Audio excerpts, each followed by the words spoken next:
Hi everyone, I am Maria and welcome to my channel. Today I will be watching Finding Dory for the first time. I will try to give you a bit of a marine biology perspective on the movie as well. At the same time, I hope I enjoy it. And I hope you enjoy this video. So let's start. And by the way, I've already done 2 episodes on Finding Nemo, doing the exact same thing. If you want to check them out, I will leave them somewhere around in the screen and down in the description box below. Hi, I'm Dory.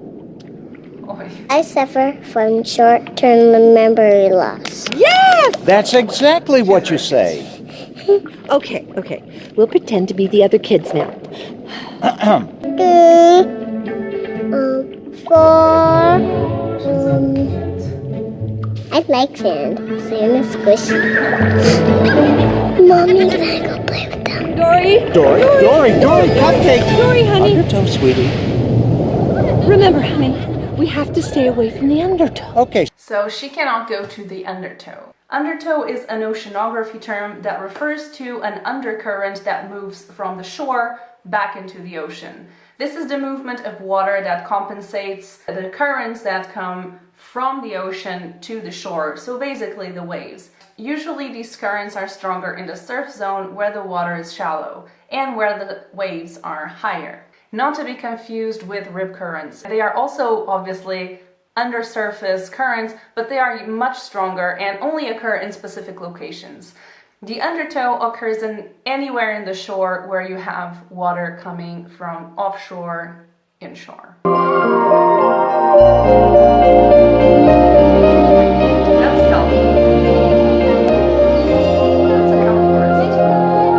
Kelp can grow up to 60 centimeters per day. It's insane. Which in feet is... Wait, let me check.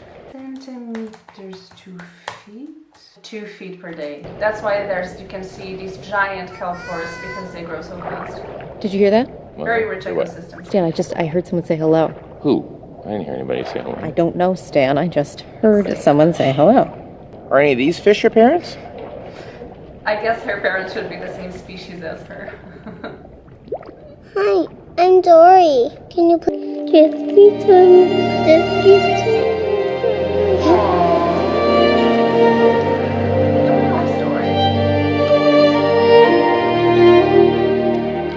Hi, I lost my family. Moonfish, sunfish. In Portuguese it's moonfish, so I call it moonfish, but it's wrong, it's sunfish. Mola, this guy. They can get pretty big. I'll just check how big.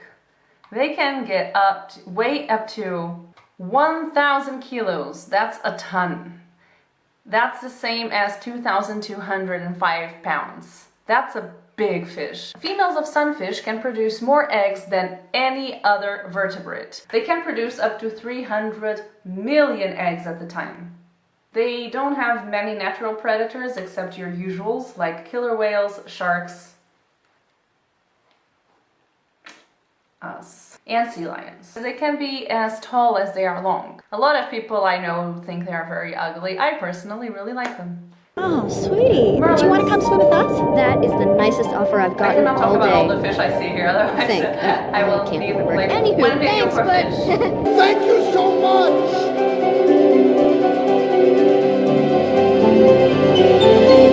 One year later. That's a long time in the life of these fish. Let's see the lifespan of a blue tank. 8 to 20 years. In captivity, so in the wild is probably less. Hey, guys, I was just... Dory, it's not time to get up yet. You have to go back to bed.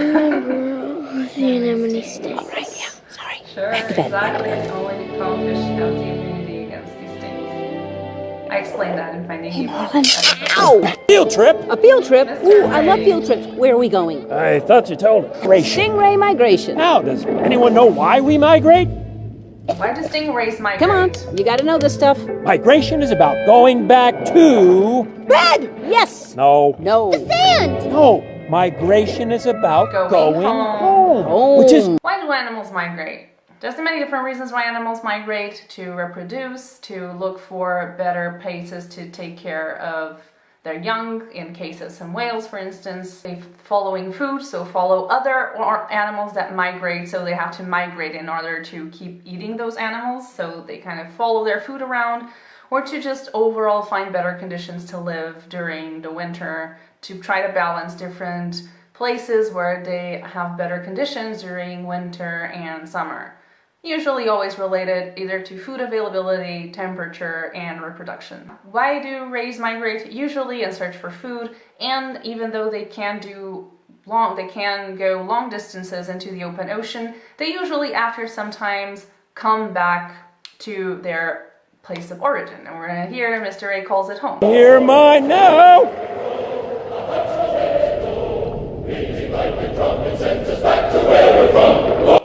Migration is a very interesting subject. There's a lot that we don't know. Well, a lot we don't know regarding how animals know where to migrate. They travel for kilometers and kilometers, not only talking about rays, but marine mammals, fish, even birds. Marine birds have the longest migrations ever, and they always know where to go, even though they are going across the world. Obviously, they don't have GPSs, so they kind of probably have an internal GPS, and this is something that I find really fascinating. I really like migration and learning about migrations and understanding how these animals always find their way back, even young animals. To go. To the gym of the Baltic? The Jewel of Morro Bay, California. Yes! No, They know Dory, where California California's all the way across the ocean. Then we better get going. How come every time we're on the edge of this reef, one of us can't reach? It's a much bigger trip than they did when they went to Sydney, because they're probably in the coral reef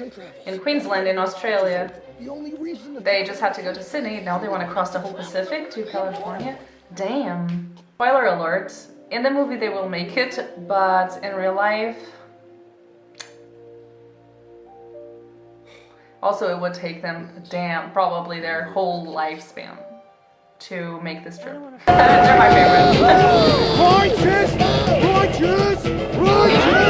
Which great currents are they traveling on right now?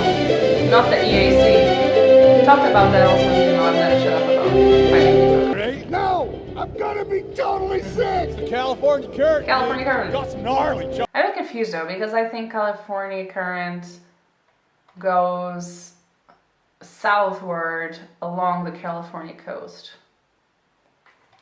Wait a sec.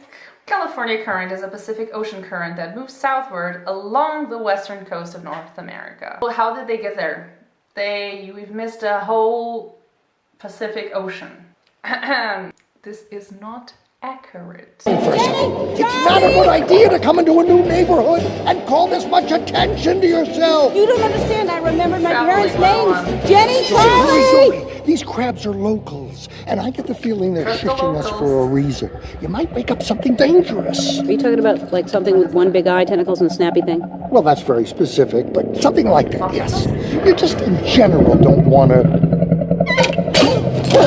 Oh, my goodness. Okay, this is a mistake. We're back in the way.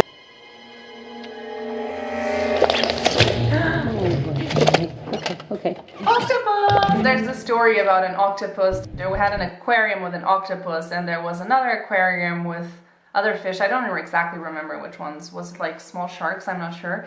And the sharks started disappearing, and so they put on a camera to monitor what was happening in this room during the night, and they found out that there was an octopus who would slide out of his aquarium when everyone was gone. He would sneakily go out of his aquarium, jump into the other aquarium, eat one of the fish, or sharks, whatever it was, and go back to his aquarium after he was finished with his meal. That's a very... shows a very high level of consciousness already for an invertebrate. And by the way, the plural of octopus is octopuses, not octopi. Even though octopi sounds way cooler, octopuses is the right plural. I don't work here. It's not like I have a map of this place. A map! Good idea. You take me to the map. I figure out where my parents are. That is a good one. Oh, yeah, it's one of my favorites. Excuse us. Son, We're trying. these are sea lions. They are natural predators. They could pounce at any moment. True. They fish. They don't look very pouncy.